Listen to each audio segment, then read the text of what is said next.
Redmi 13 কম বাজেটে হতে পারে আপনার পছন্দের সেরা ফোন। শাওমির জনপ্রিয় রেডমি সিরিজে যুক্ত হলো আরও একটি নতুন ফোন রেডমি 13। শাওমির এই নতুন বাজেট ফ্রেন্ডলি স্মার্টফোনটি গত বছর মুক্তি পাওয়া রেডমি 12 এর সাকসেসর হিসেবে কাজ করবে। রেডমি 13 ফোনটি রেডমি 12 এর মতো প্রায় একই ডিজাইন বজায় রেখেছে। ফোনের ব্যাকে ডুয়াল ক্যামেরা সেটআপের সাথে এলইডি ফ্ল্যাশ ইউনিট রয়েছে।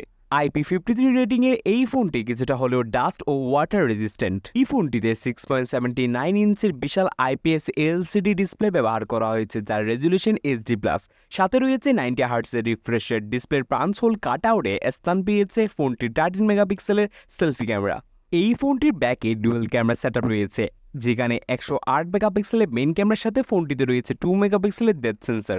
এই ফোনটিতে চিপসেট হিসেবে মিডিয়াটেকের হিলিও G91 আলট্রা প্রসেসর ব্যবহার করা হয়েছে, যা আগের জেনারেশনের চেয়ে বেশ আপগ্রেড বলা চলে। বাংলাদেশে এই ফোনটি দুইটি ভেরিয়েন্ট লঞ্চ হয়েছে, যেখানে 6GB র্যাম এবং 128GB এর একটি ভেরিয়েন্ট এবং একটি 8GB র্যাম এবং 128GB স্টোরেজের একটি ভেরিয়েন্ট পাওয়া যাবে। এবং এই ফোনটিতে আরও থাকছে 5030 mAh একটি বিশাল ব্যাটারি এবং তার সাথে থাকছে 33 ওয়াটের ফাস্ট চার্জিং সুবিধা।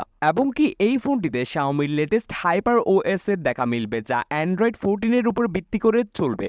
রেডমি 13 এই ফোনটি পাওয়া যাবে 4টি কালারে, ব্লু, পিঙ্ক, গোল্ড এবং ব্ল্যাকে। 6GB র্যাম এবং 128GB স্টোরেজের ভেরিয়েন্টের প্রাইস রাখা হয়েছে 17,999 টাকা এবং 8GB র্যাম এবং 128GB স্টোরেজের ভেরিয়েন্টের প্রাইস রাখা হয়েছে 19,999 টাকা।